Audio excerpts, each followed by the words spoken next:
can you just tell him I'll be downtown? Can you just tell him I'll be downtown? Yeah, Chicago.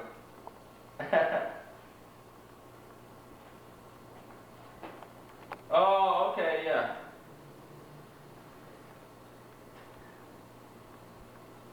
Oh, okay. Nah, we'll just tell him I'm downtown. Okay, bye. Yeah. Easy with that. Clint, this is Debbie Winthrop calling. Your message between kind of words, so hopefully you'll get this. I just got in. I've been out of town for 10 days. In between there, I actually was in Arizona with Mike. Mike finally just heard from Brian, and since Christmas we had not heard from him. He's not doing real well. He's still totally junkied out. He is exchanging methadone for heroin, and every 2 months or whenever he can't get someone else to give him money for it, he calls us for it. So I'm not sure. I'm really not sure what we're gonna do.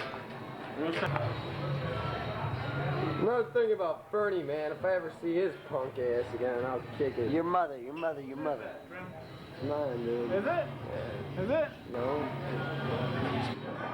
Man, and listen here. Ready to get up? Yeah, I'm ready to fucking throw up.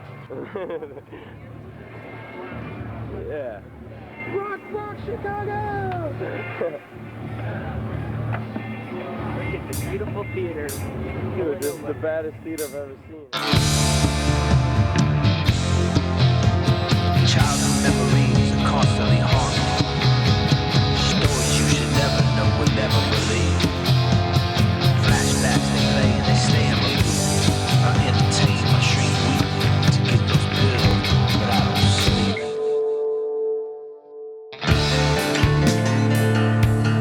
Zach was gung-ho for war, but he quickly changed his mind when he realized. You look Joe's right. How you doing? Snap? Snap? Yeah, but not on camera.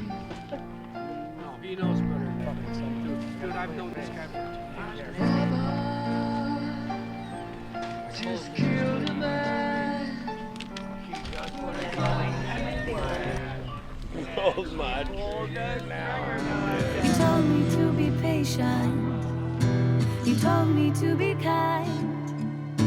You told me love would bring me After that room that I had, it only took me 2 days to start drinking again. You told me to be patient. You told me long ago. Into a fucking wall in Vegas. Told me love would bring us back. Can we tell? And you don't survive. I wish failure.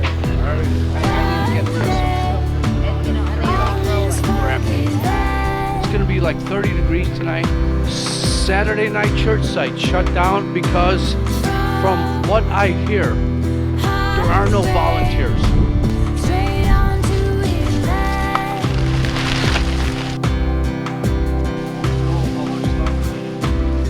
I usually don't come down here until dark. I leave in the dark and I come in the dark. I gotta take care of David today, man. He's got a broken back and a fucking broken knee. Yes, I do believe in God. I pray minimum 3 times a day. God has protected me.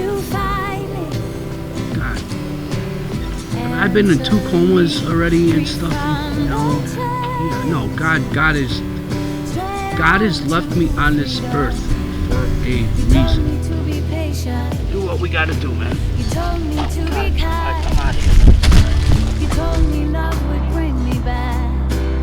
I was getting Dilaudid, morphine, You Opana, told me to be Norcos, patient. Flexerol, and You naproxen. told me long ago. You told me love would bring us back. I wait one day.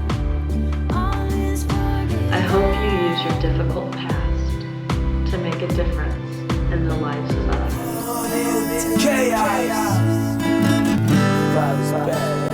What I thought was normal, turns out was not normal at all. eventually led to a 10-year prison sentence.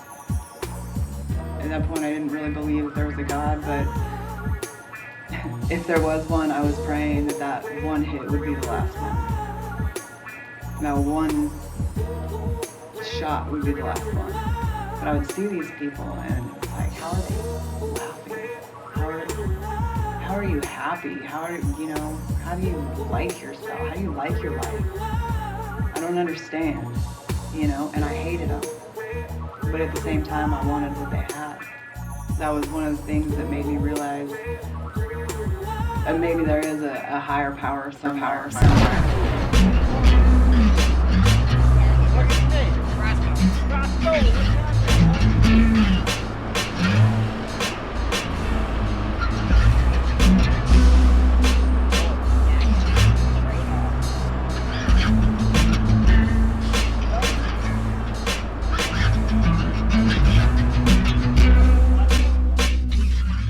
I'll never forget it.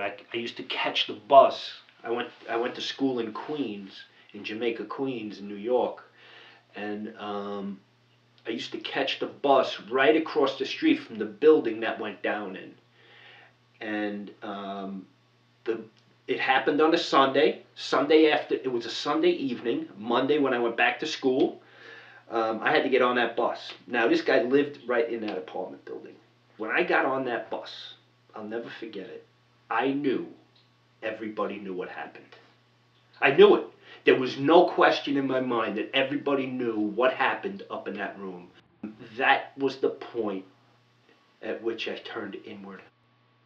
The aloneness was on me for as long as I can remember. I hung out with a group of guys, and one of them started doing heroin. It was when we were like 18, 19, and started doing heroin. And I jumped right on board. And when I found out, it was like God spoke to me. There was no reliance on anything but myself. It was really self-reliance is what got me where I was, I thought. And there came a point where it just didn't work anymore. The self-reliance didn't work, and I ended up going back out. So this was to be my method for another 5 years. I get some time together, I'd relapse. I get some more time together, I'd relapse. And every time that I relapsed, there was intensive care units. It was 24-hour period. Next thing you know, I'm in the freaking hospital. 24-hour period, 3 years together, boom, in the hospital. This way of life that I was living, this desperation, I found out was not the cause. And what I found out what the cause was this self-reliance, knowing that it doesn't work for me. It never worked. And so on my couch, I bought a 9mm to take myself out. And I didn't have the balls to pull the trigger. So now I was screwed. Now I got a fucking loaded gun and I can't kill myself. An empty bottle of rum. I can't drink myself out of this. I had no place else to go, and there was a very quiet voice that came to me.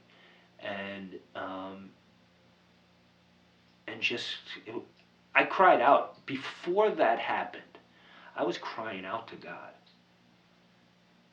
I was crying out to God, and in prayer, please, just do something. I don't know what to do. The hope that's born out of this desperation. So I thought that was the end of the road, and it really became the beginning of a journey that I could have never, ever dreamed.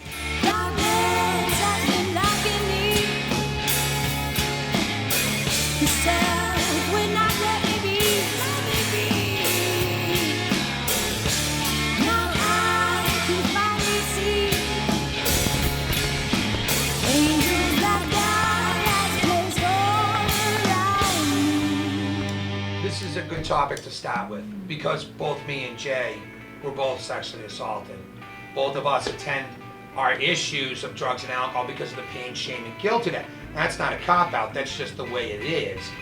I got into it. By 14 years old, I was cooking cocaine, smoking weed, doing acid, doing whatever you had.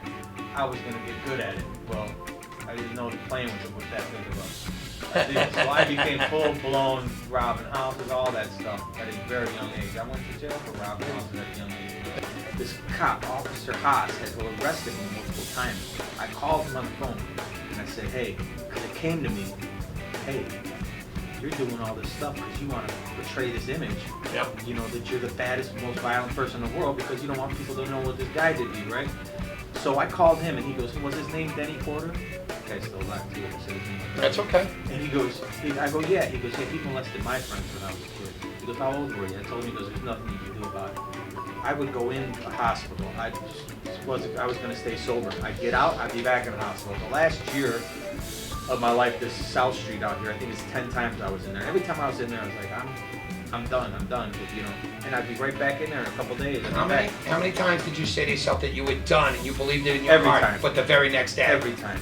Doing that stuff to those people in the penitentiary, you're doing it to yourself because you're talking about it. So what we do to other people, we're doing to ourselves. We might as well love each other.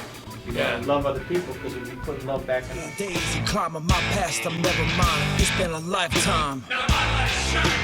Rehab the halfway house, full show from fully down, 4 in the morning. Purpose, it drives my life, but my mind is open wide, no longer doing time. Gunshots are going off, the rain falls, peace, I'm out, I'm underground with clout. In 7th grade, I was molested by a school teacher.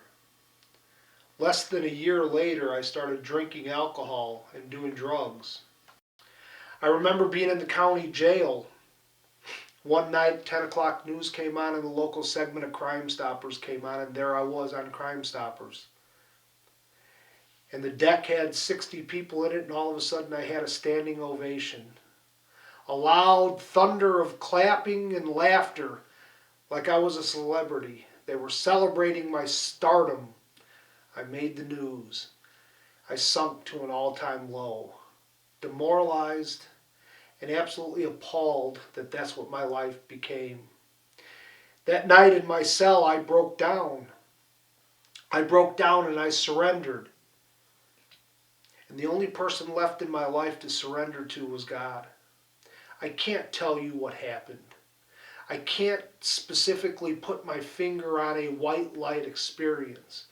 I can tell you this, that I diligently sought to understand, and I completely surrendered the fight. Today my life depends upon being of help to other people. My life depends upon giving away what has been freely given to me. Somebody has my back, and that's the Lord Jesus Christ. He has my back. Jesus says in Matthew chapter 6, verse 34, so do not worry about tomorrow, for tomorrow will take care of itself. Worry, freedom. Make the choice. Out the nightmare, yeah. Testify, you best be believing in the truth, the song that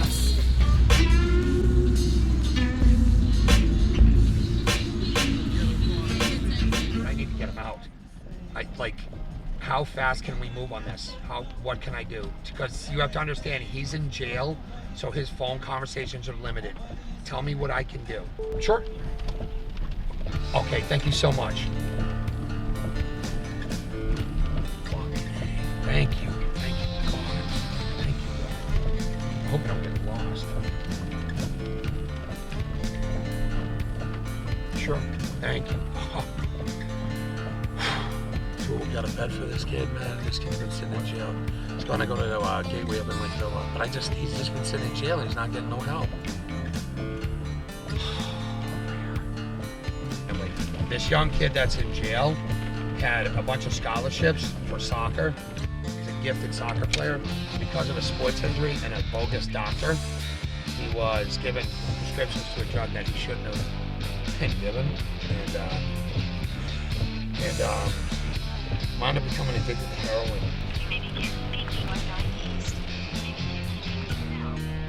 Hey, what's up? You ready to get out of there? You ready to get out of jail? I got you a bed. Yep. You're going to Gateway Lake Villa. I'm gonna try and get you out of there tomorrow. I just need I need an acceptance letter emailed to me, that's all. Okay? That's all I need, and I'll come get you. All right? I hope it makes you feel better, bud. I hope you take this time to really think about your life, and I really do, man. Like this was a lot of fucking work these last 4 days, bro. It's like I'm on the west side of Chicago right now, like trying to I gotta go pick someone up off the streets and get them into treatment.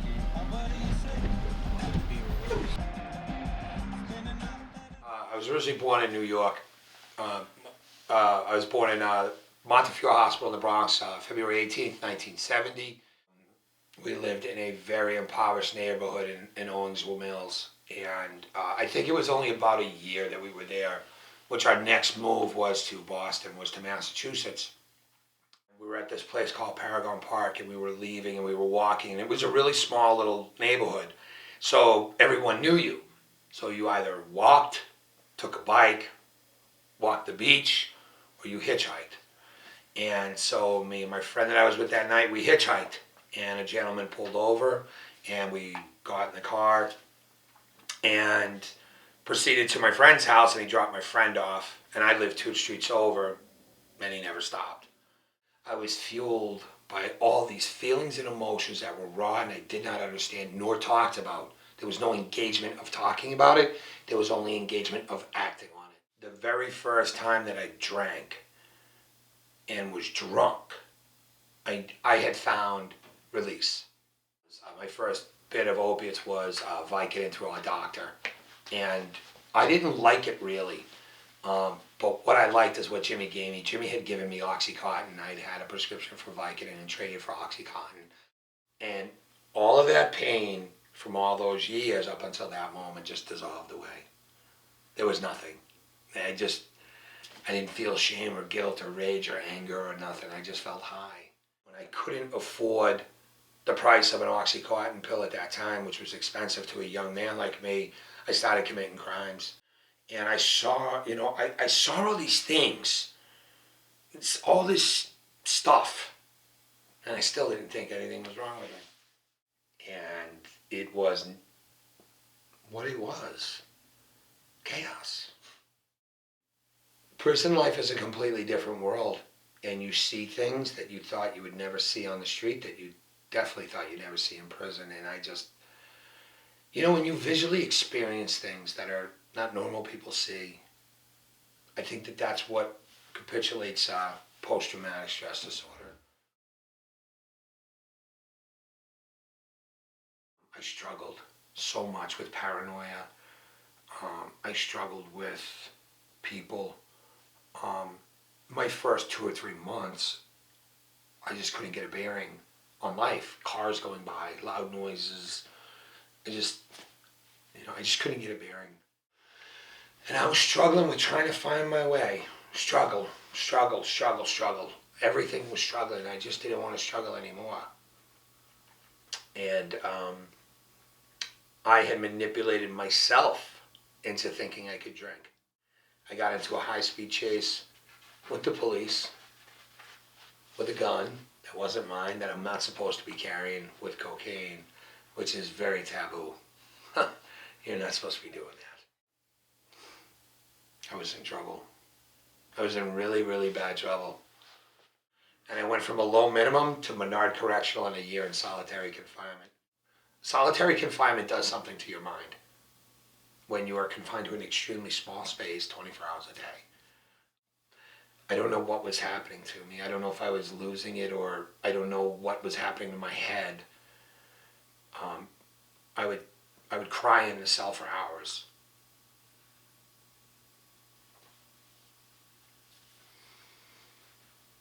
And it was at that time that I wanted out. it was a Sunday, and sometimes people from the outside churches would come around, and so a gentleman was walking by, and I could hear him knocking on the other cells, and what I thought at that time was like the medical staff or a nurse checking on people, happened to be a pastor, and he'd asked if I needed anything to read, and I begged him, please, yes, I'll read anything. I will read anything. I think that I had submitted to just the fact of something besides me in a cell. Just give me something to read. I'll read a shampoo bottle right now. Just give me something. And he gave me a King James Version Bible, and I still have it to this day. It sits on the top of my desk. And at the very first, this is the very first thing I opened up to, was Psalm 73, 23 to 26. So the first thing I read, for nevertheless I am continually with you. And I knew, and at that moment I knew that God was right there with me. I was done. There was no more 10th round, 11th or 12th or 13th round with this. I fought every round and I lost every round. My addiction had won. I thought I was secular. It was only me. Never happened to anybody else, you know. And did I realize that when I started doing these groups in prison, that I started to see that other men had been sexually abused, physically abused, homeless, all those things. And it was really weird when you would start to identify with people on that level. I forgave that man. I forgave that person that did that to me in 1984. Forgiven him. I forgive my stepfather. I forgive all the people that did things to me. Most importantly, the most important person I forgave was me. I never have ever been able to forgive me. And if it wasn't for God, I never would be able to. And now today I live my life as a selfless human being instead of a selfish human being. My life 24 hours a day, 7 days a week is dedicated to being there for others. There's no other way that I can look back on my life. There isn't. No one can stand before me and say there is no other way that I got this far without God. There's no way. There is no other way. I always used to think about like the demise of my life, how I was gonna die. I was either gonna die by being murdered, drug overdose, or I was gonna be at my own hand. Right. And I always thought about that as a young kid being told about when you meet your maker. Yeah. You're gonna stand before God in judgment. Yeah. I don't think like that anymore. Now I think that when that time comes, whenever God feels that it's time for me to come home, I don't think I'm gonna stand before him in judgment. I don't think he'll judge my life. He already knows that. I think what he's going to do, he's going to look at me and look over my shoulder and say, who did you bring to me? Yeah. I don't think he's going to judge me on, because he already knows. This is where he's supposed to be. Turn left onto West Harrison Street, then your destination will be on the right. Yeah, he's supposed to be here right around the corner. This is it. Let's hope he's here. In 600 feet, turn right onto South David Avenue.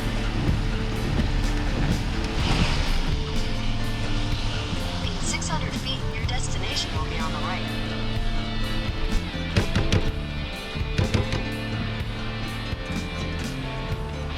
Officer, how you doing? You wouldn't have happened to see this kid walking around here recently. He's driving an Equinox with a broken front end. Within the last few hours, he's been kind of walking around. He's a heroin addict, and we help people get into treatment. I came down here from like 2 hours away. Oh, nice. And Mom said he's on the corner of Ogden and Harrison and Damon. So we just did a loop and stuff. So I figured you must have been there for a while. Keep looking, and if I see him, I'll hold him for you. I appreciate it. Okay. We're here to take him to treatment, so I appreciate it. Thank you. All right.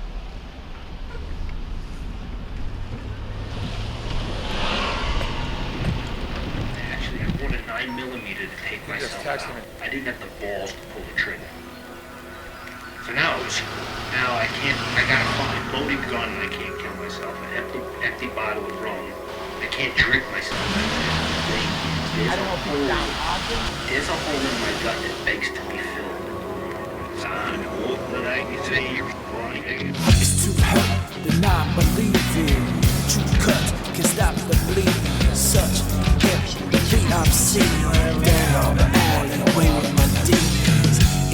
gas. I be that heat, cooking witchcraft, bloodstains, life was me. Sharon. What are you doing, babe? Thank you, I love you. I'll chuck it over behind that dumpster. Just throw it behind.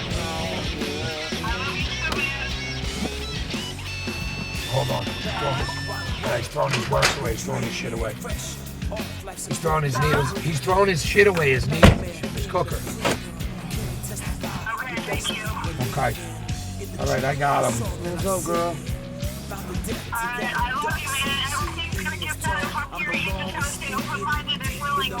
I know. You'll probably be the only one I talk to while I'm here. Alright. Oh, you know what I mean? Yeah, we're here at the. Hey, Sharon, we're here. I just got to park and then get him inside, and he's good to go. He's all right.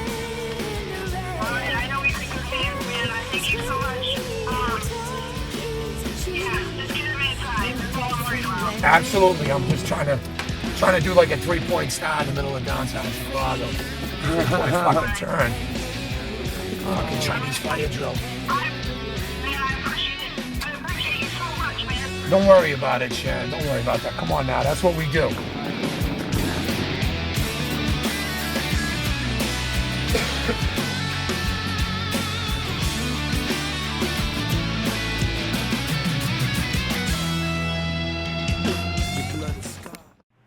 You know, alcohol very quickly gave me the ability to not feel. That's when, you know, the suicidal tendencies started to come out, the cutting myself started to come out. So I was able to get black tar heroin from Skid Row. I think the greatest thing that ever happened to me was being so incredibly sick, stealing, lying, and manipulating to get drugs, thinking I would feel better, and I didn't. And that's when the drugs stopped working. Because at that point, I accepted who I was, and I wasn't okay with it. I got clean and sober, and my best friend at the time committed suicide. I didn't forgive myself for a little while, but I was either going to accept spiritual help or go on to the bitter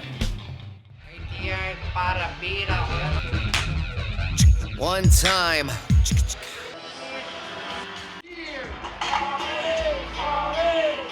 The same kind of thing happened in the 90s. People were really politically active. You know, there was a lot of people like learning about different things, you know, breaking out from the matrix. And all of a sudden there was like a flood of you know, China white heroin. I sniffed it. I wanted to feel like that every day.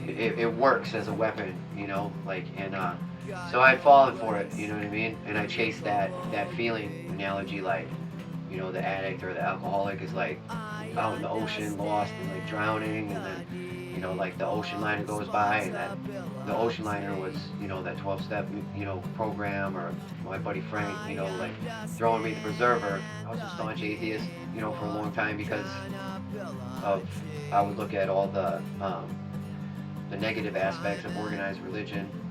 So it took me a long time to navigate through all that toxicity and brutal history to finally get a connection with this higher power, you know, and I don't know what it is, and the less I try to intellectualize it, the better off I am. But I have tapped into a power source that is beautiful. Poppers pop and talk now. I ain't no junkie talk, cause they cop from a doctor, not a dealer on the block. Hey, Market Hooper, share roast crayons. Mentor program. Hey, Market Hooper, share roast crayons. I fucked up again. Hey, Market Hooper, share roast crayons. Mentor program. Hey, Market Hooper, share roast crayons. I fucked up again.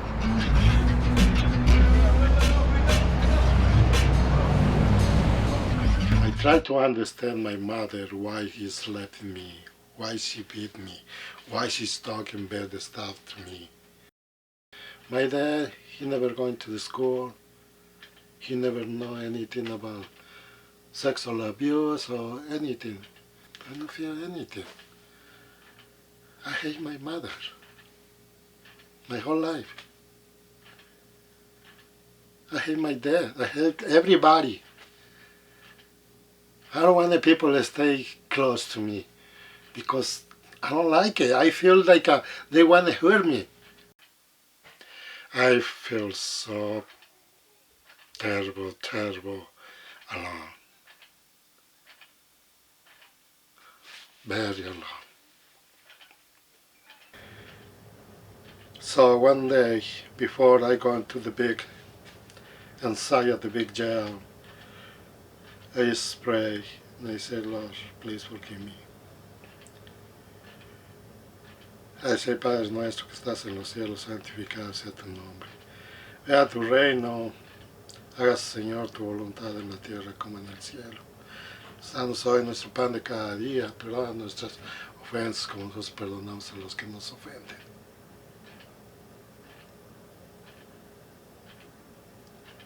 The daily bread is His word. And He showed me how I have to forgive my enemies. As He forgave me. And the security came and Leo Dominguez, thank you, Steven. You have to get out. You are free. I think I almost spent maybe 6-8 years in jail. But they say, you are free. And I remember, what the Lord said to me. But I'm still in the same kind of life.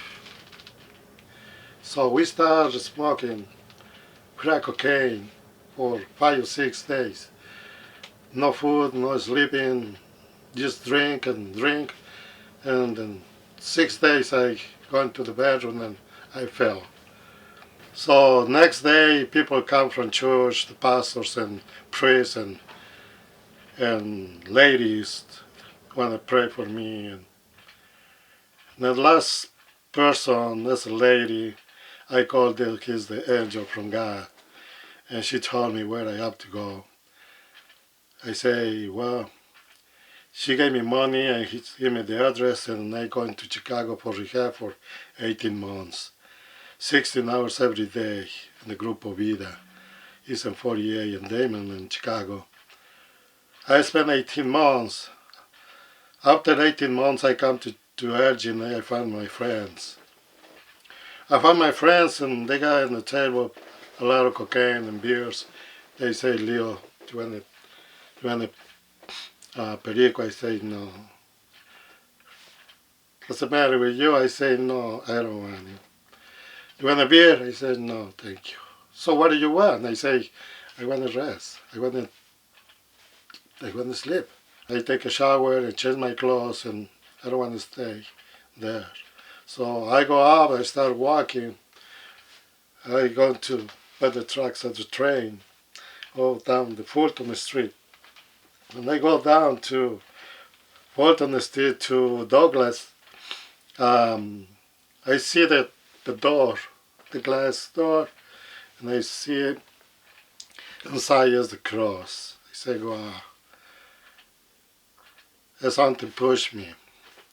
The Holy Spirit pushed me inside. And I stand up in the front of the cross. I say, Lord, I'm here. This is my time. I'm here. Yes, I'm surrendered to you. But also I share when I called my mother and I say, Mom, I love you so much. Please forgive me. Forgive me for my hatred. And also I called my dad before he died. Hey, please forgive me. I love you so much.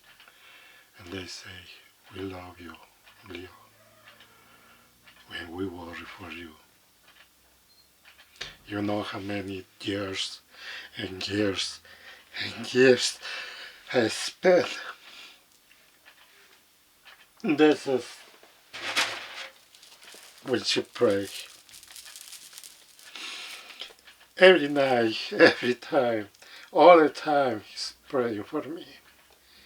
because she worried for me when I live in the streets. Always I try to find the people in needs, and I help people like Greg. You know, I pray for Greg. I try to encourage to him.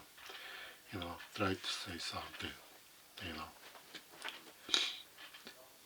so my days and my life, I feel like a bird. You know, fly free. Hey, I'm Joe.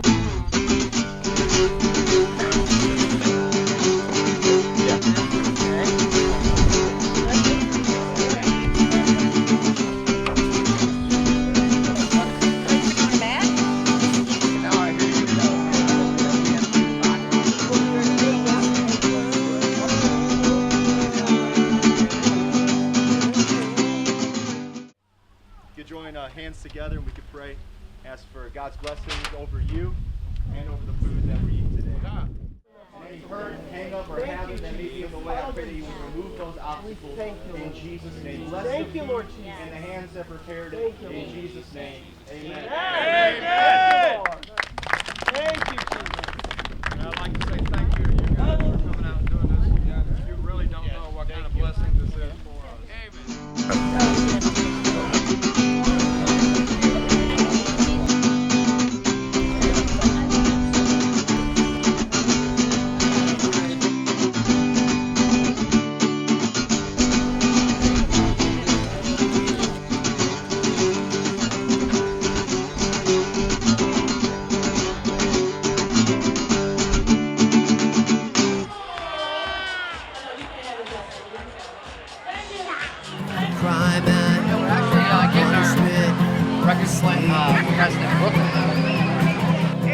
Got no place in recovery.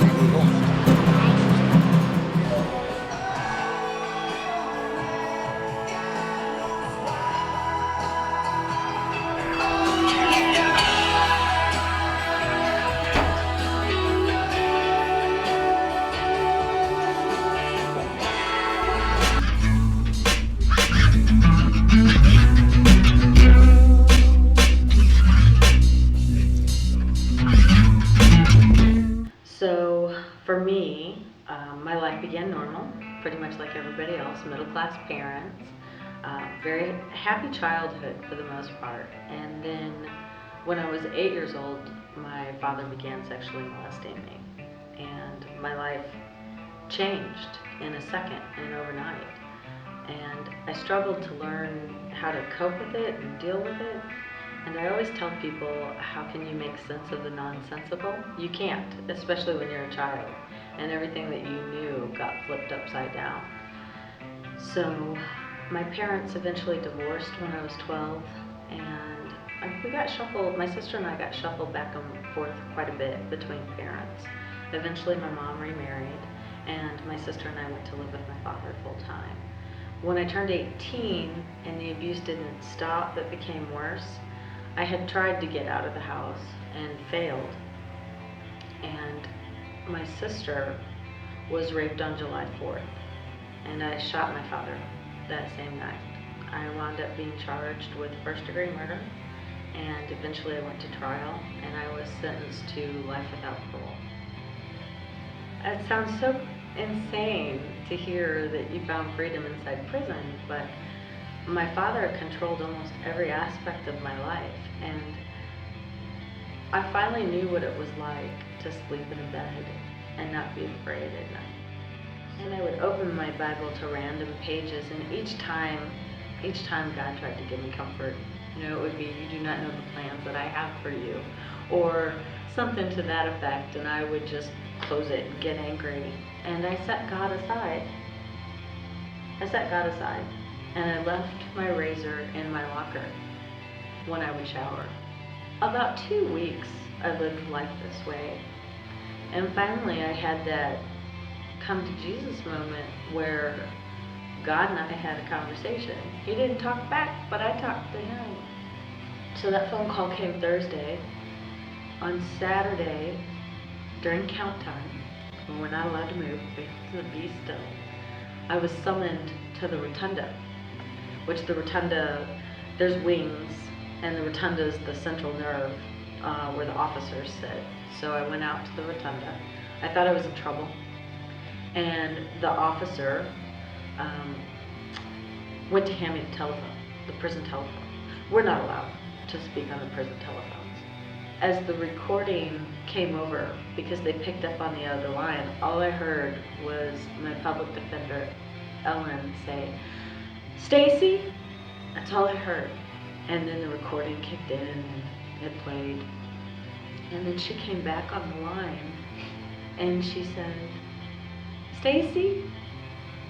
And I said, "Yes." And she said, "We got it." And I said, "We got what?" And she said, "The governor signed your clemency." And she said all we had asked for was that the without be removed, so that instead of serving a life without parole sentence, that I be given a life with parole sentence. I had already served 18 years. I would have served a few more probably. And she said, "He commuted your sentence to 20 years, time served, immediate release." But the one thing that I miss about prison, I look back now and I think, was there anything I miss? You know, and there's nothing. I'm totally over it now, right? Like, it was a little difficult at first because I was institutionalized. But the only thing that I miss is having that alone time with God. You know, the quiet. And He was so much my focus, to where now I have to do this and go here and do this and do that. And there's so much that clamors for your attention, to where while I was there, it was just peaceful. And He was really basically all I had. You know, I can be angry and I can be resentful and I can blame everybody around me. Or I can just let go. Let go and let God. You know, and I did. And it was the best choice I ever made. But it does hurt. You know, and those memories do come back. And it sucks. Because, like, here I am happy. And the last thing I want is my past to overwhelm my present. God gives you the armor. God gives you the shield. God is your armor. God is your shield. I think people get it wrong most of the time because we live in such a fast-served society that we look at God as a way for Him to, what can He do for us? When truthfully it needs to be, what can we do for Him? How can we serve Him? And that moment where I took all my wants and my desires and I set them aside and I gave them up, He blessed me 100-fold. People wait for something to happen, or they think that, you know, there's going to be this magical voice that speaks to them and that's God. And it's not. God's all around us, all the time, you know, and it's up to us to stop and be still and listen to Him and then let Him move in our life. One of my favorite sayings is, I've been bent but not broken, and I've been forged. And I believe that because I've been forged into something beautiful. And I'm not finished. You know, we'll see where we go. But bent but not broken. Sounds good. Yeah, right? Yeah.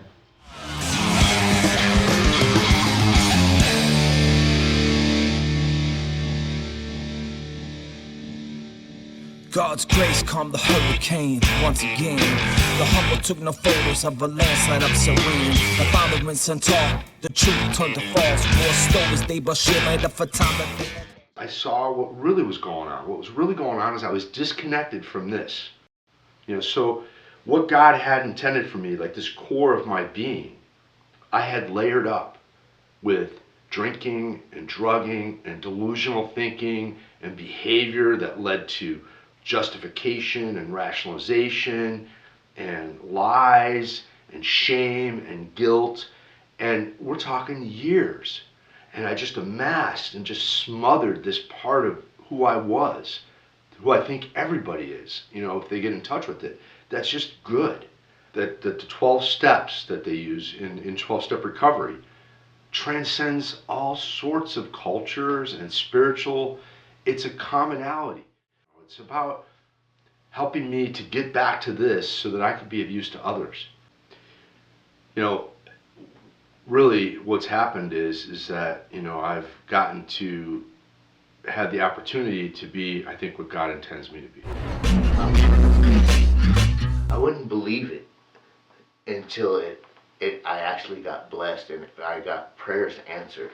When God answered those prayers when I was sitting in that jail cell and he opened the doors for people to help me, from that day I just realized that I've been blessed.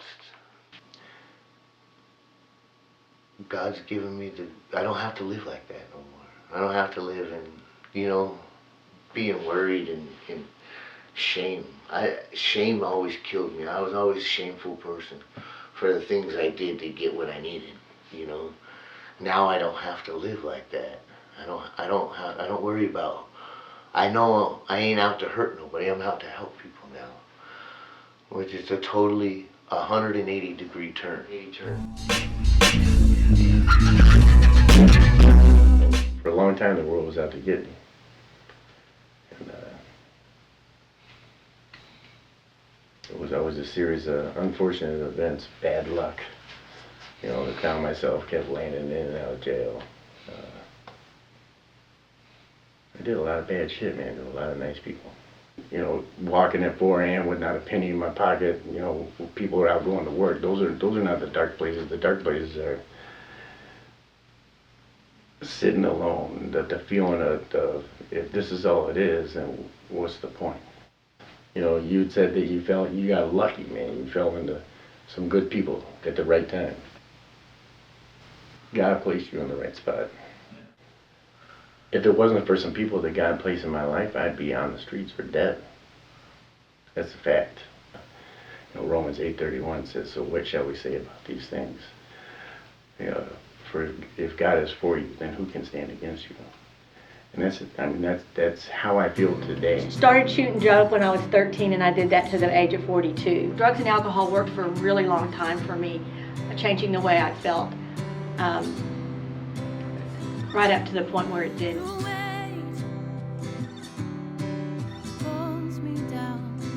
I can remember thinking that life as I knew it was going to be over, and also remember thinking, what took you so long? I had 7 months sober, and they let me self-surrender, and I felt freer than I had my whole entire life, walking into prison. So it's been an interesting journey, me and Christianity, me and God, me and the Bible. So when I first came into recovery, I was chose to believe in Christianity, because that's what I knew, and it seemed comfortable for me, and I believed that. That worked well, but I didn't really study the Bible yet. I just knew that I believed, and I'd go to church occasionally, and I started seeing other people that believed in a higher power that wasn't Jesus, or wasn't Christianity, and my faith or my belief system was such that my understanding was that if you don't believe in Jesus, you're going to go to hell. And I started thinking, well, I don't know that I want to believe in a God that's going to tell my beautiful, spiritual, precious being friend Mary over here that because she believes a different way but lives a spiritual life, even more spiritually than a lot of Christians, that because she doesn't actually believe in Jesus, that she's going to burn in hell. And I thought, I didn't like that. I didn't like that at all. And so I went on this intellectual quest and started doubting Jesus, and I walked away from the Bible and Christianity on an intellectual journey. So, and what I found through all of that was that believing in Jesus Christ makes me happy, and it rings true in my spirit. And so I've just recently started thinking, well, why don't you study the Bible? That's God's book, so pick it up. So I'm just a baby in the Bible. But I figured that I read the big book like my life depended on it. So maybe I better read the Bible like my life depends on it. Darkness has been blocking me. The self would not let me be. Now I can finally see angels that God has placed all around me. Yeah. He's keeping them around, keeping